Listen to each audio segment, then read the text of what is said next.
Hey, there's no shame in trying things that people ain't never tried before. We knocked on God's door and learned she was a cute anime girl. Now, with further evidence, we learn it's a harem. Boys, deciphering death, duality, East and West both. Everyone invokes duality. Everything rests on a scale between two opposites, two ultimates, black and white, good and evil, man and woman, etc., etc., with reality varying in between shades of those opposites. And people base these smaller dualities on the greatest duality, existence and non-existence. But we'll get there, we're getting ahead of ourselves. We can't get into the cuteness that quickly. So, why do people invoke duality? Well, to find compromise in opposing pairs. You can't have right without left. You can't have conservatism without liberalism. And although they seem opposite, they are different sides of the same coin. They are the same thing. And by acknowledging this, we can compromise and find one common goal, work towards one common good, because we are the same. Same with men and women. We are fundamentally the same, but apparently different, and people can exist in between on the spectrum. Now, the pretty boy philosopher goals here are compromise and measurement. If we have two things opposing and we all exist in between, then we can find a happy medium, a good common goal for everyone, a good compromise. No, this is all bullshit. Not just their goals, but duality itself. We'll prove why duality is bullshit, but before we go there, what do polar opposites and compromises also accomplish beyond one common good? We're all the same, we can all work together and figure out one thing for us all to do. Number one, they bind you to another thing you may not necessarily need to be bound to. And by binding you, they validate this other thing's position. Because if you are two opposites, two dualities, or a duality, you and this other thing, then there must be a common ground. And if there's a common ground, and that common ground, that compromise, is the thing to be worked towards, because you're far off on the spectrum, and this other person is also far off on the spectrum. But if you move away from your ideals to compromise with theirs, their ideas are validated and yours are compromised. Simply because you're bound, when again, maybe you shouldn't be, because not all things are dualities. It's a tactic to get you rambly-bambled. And an effective one. I'm feeling pretty rambly-bambled, because we're trained to think this way. But again, duality is bullshit. It is just a tactic. Not all things are opposed to each other. And compromise is not only not always good, but also not always valid, because there's nothing to be compromised on. Life is not dualities. It's like veins. Everything is distinct from everything else. Now, duality folk, upon seeing their tactics slammily blam pam fam jam jingled, will immediately invoke the grand duality. Life and death. Oh, the ultimate one. But we can't go after that one just yet, because you think I'm sitting here trying to take the piss out of people. I am sitting here trying to take the piss out of people. But it's strange when you're trying to take the piss out of people and you uncover another extra-dimensional anime girl. It's frightening. It came upon me suddenly. So first we have to attack a smaller, but equally important, especially important, duality. Men and women. Now, men and women, like many things, are paired. But here, they're made a duality. Men are on this end, women are on that end. And you can exist in between on the spectrum or on the polar opposites, but we are not them and they are not us. And that is true. That's what makes this tricky. We are separate entities, but we are not opposites. We aren't black and white. Because if men and women are opposites, then women would have to be not men. We would have men and not men, not men and women, or women and not women, not women and men. Meaning, most typical of dualities, and especially typical of the life-death duality, is X is everything Y isn't. They're like negatives. But look at men and women in particular. What are you as a man? List everything off, then mirror it. You'll get a not man. You won't get a woman. A woman is something completely separate. Paired with you and cooperating with you, but not your negation. That's how dualities work. This is a negation of that, and we work together to find the thing in between, when in reality, we are not negations of these other things. We're all things, maybe cooperating, maybe fighting, but not opposed and negating. An example. Thank you, Japanese entertainment. I was jerking my dick to that one part of Don't Bully Me Nagatoro the other day when Freud walked in and he said, Skimmerlit. You're a goal-inverted male and a passive feminine ego. You're on the feminine end of the spectrum, and you're seeking a woman on the masculine end of the spectrum. You have phallic lust. You're lusting after a juicy, large, firm phallus. And I said, Freud, you know, you're a cocksucker yourself and a huge liar, but I'm insecure enough that you might be right. So I hopped on a rock and I pondered it. Is Senpai a not man? And is Nagatoro a not woman?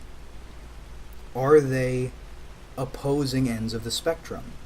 And they didn't seem like it, right? Because Senpai does man things and Nagatoro does woman things. They don't seem like opposites, but in this dualistic view, they must be. But then, Anime God, after presenting me this grand challenge and giving me the room, the need to ponder, gave me evidence against, or gave me evidence against duality, proof. The heartwarming story, Looking Up to You. Golly, that name is just painful. A romantic comedy in which a 5'6" woman helps her partner, a height-deficient 5'11" man, overcome his condition. Now, I'll link it in the description. I recommend you read just a few chapters, not all of them, to understand what I'm talking about.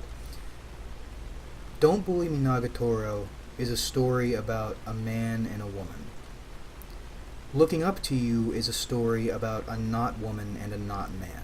Now, I've seen people refer to stories like Don't Bully Me Nagatoro as role reversals, where a man takes the woman's role and the woman takes the man's role. But that doesn't actually happen in most of these quotes role reversal stories, because they don't negate each other. The man is still very much a man and the woman is still very much a woman. But in Looking Up to You, it is a true role reversal. It's like they plastered masculine archetype as woman, and they plastered female archetype as man and tried to make it work. And it came out painful and unnatural. Does that make sense? Looking Up to You is a story about a woman wearing a man's mask and a man wearing a woman's mask, whereas Don't Bully Me Nagatoro and stories like it are about men and women who just are certain ways. They aren't negated, they aren't reversed. And therefore they aren't duals. They aren't a duality. They aren't somewhere on a spectrum between each other. They just are what they are, and they are paired. Don't Bully Me Nagatoro. Man and woman. looking up to you, not man and not woman. And that's not how things are. That's why it feels so strange reading it. It's like a fever dream. These examples are silly, but I need to establish this to establish the next anime deity. You remember the not video I made about positive statements and negative statements? It is X and Y. It is not X and not X. Okay, boys, you got it.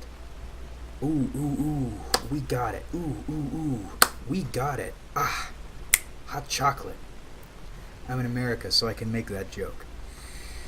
Now for anime deity. So, a couple weeks ago, I was finishing Neko Ane, which might become one of our divine texts, and I fell on the floor, convulsing with 5 brain blasts all at once. Jaden Smith's third eye opened, and all became clear. Divine madman's knowledge filled my brain, and I could see. I would equate it with the divine nut, but with less nut overall. This was all realizing death is another extra-dimensional anime girl, or another mask of the same extra-dimensional anime girl. So, the revelation came in stages, just like I did. Revelation 1. When I'm feeling down and I can't get out, life feels like //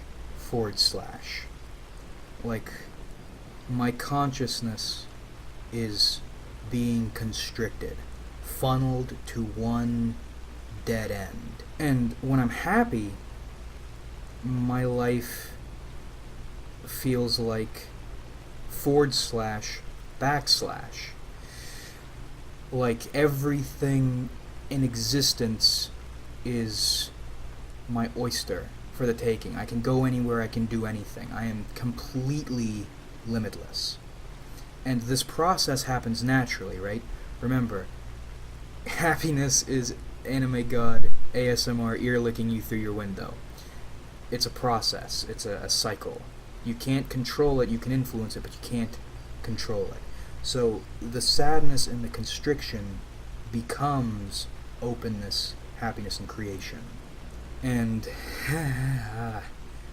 okay, so that / becoming, the /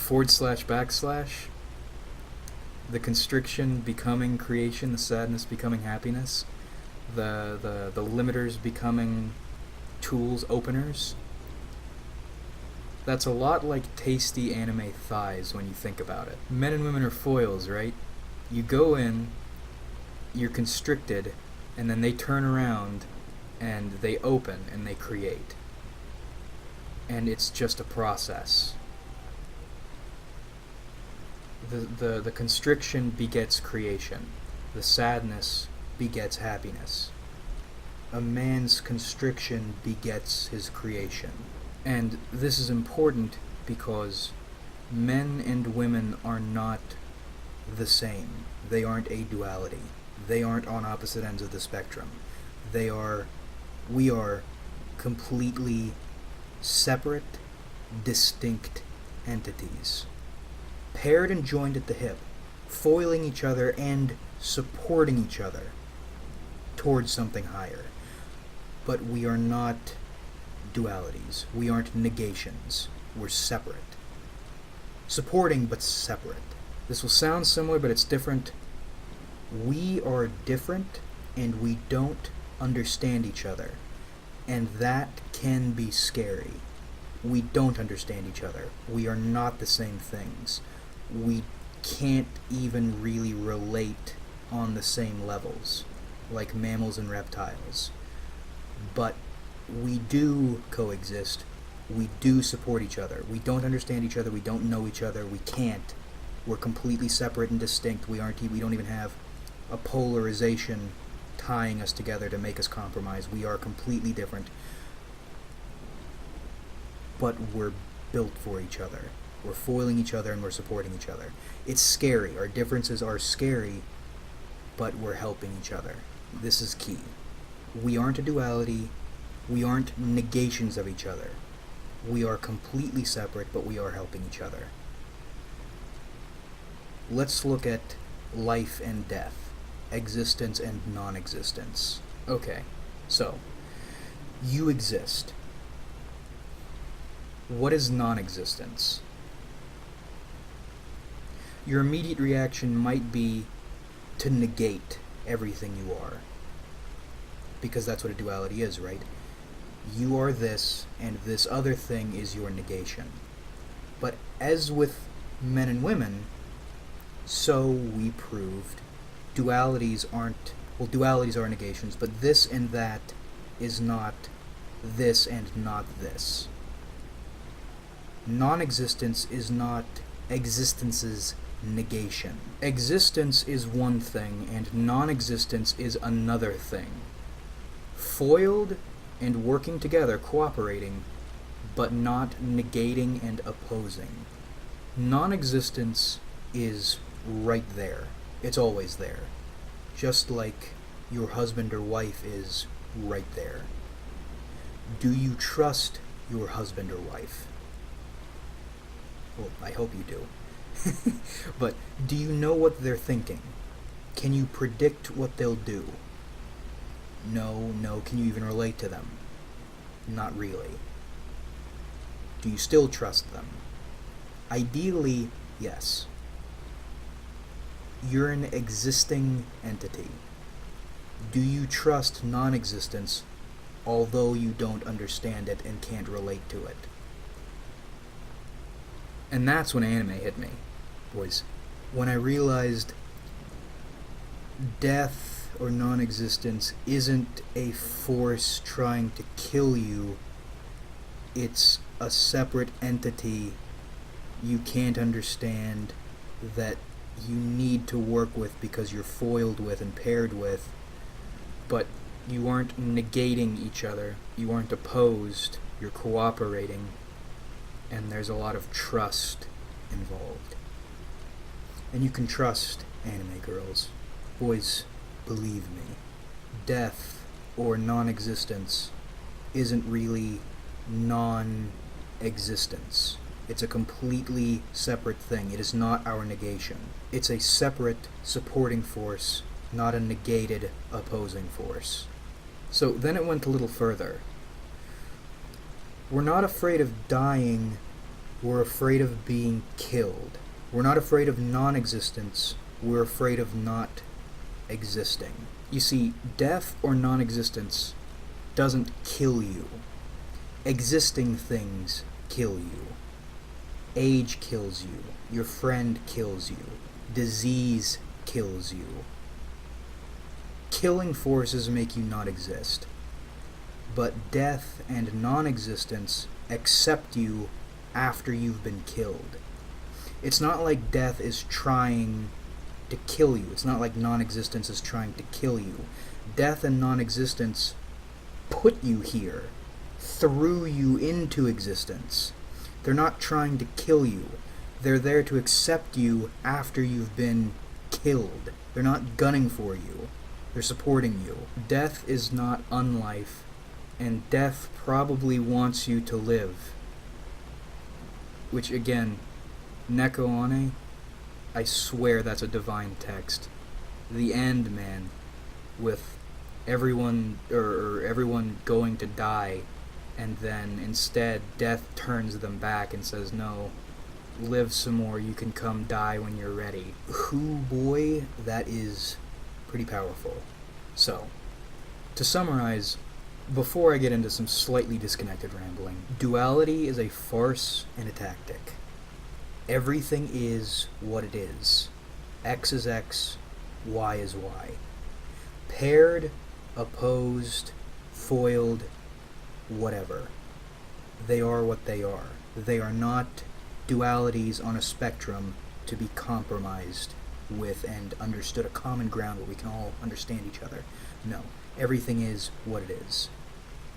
Duality is a joke. Death is a friend, not a foe, completely separate from us. Death is not the trough to our peak.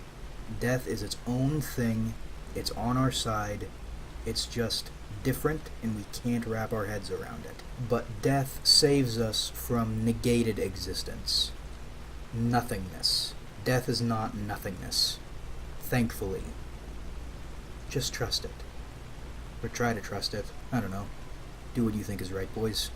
It's for you to decide. Those are the big points, but part of that, if you want to die well, you should live well, be righteous, good relationships, good aspirations, health, righteousness, boys. And thus, all this processed, Death San enters the fray. She's kawaii, boys. She's great.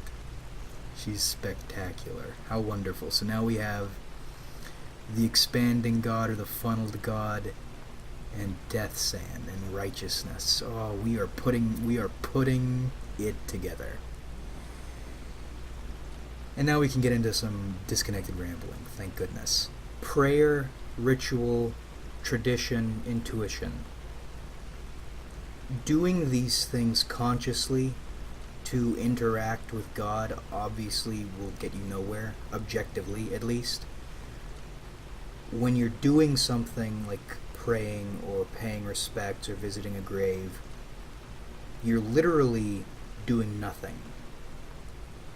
But you're not doing nothing because something is happening. You're doing nothing on this existence level, but you're doing something elsewhere. And you can tell because it feels righteous. When you're burning incense or something, you won't see God, you won't have a vision, but you are communicating something, somehow. Something's happening. When you're doing nothing, you're doing something. You go to church, you go visit a grave. I clean my grandfather's grave once every 2 years, and I sit around. I like drinking after accomplishing something challenging, or I like exercising, or what have you. These rituals that objectively accomplish nothing do accomplish something. Like making videos, like writing books. These won't get me anywhere, and I'd probably be literally better off doing something else. But all these things feel like the right things to do, so I'll keep doing them. And I don't know how, I think righteousness pays off. I know righteousness pays off, but it's weird, because if you try to do it literally, you won't get anything literal, but you get other things. Anyways, but that about rippity wraps this one up. I hope you enjoyed watching, because I certainly enjoyed making it. Sorry it took so long. I got busy, and then I got sick, and then I got busier, and then I got sicker. There's your cough. Like if you enjoyed, because that helps me out a lot. Subscribe if you haven't, because we do this shit sometimes. And comment your thoughts, because I love hearing from you. I don't know what to say about this one either.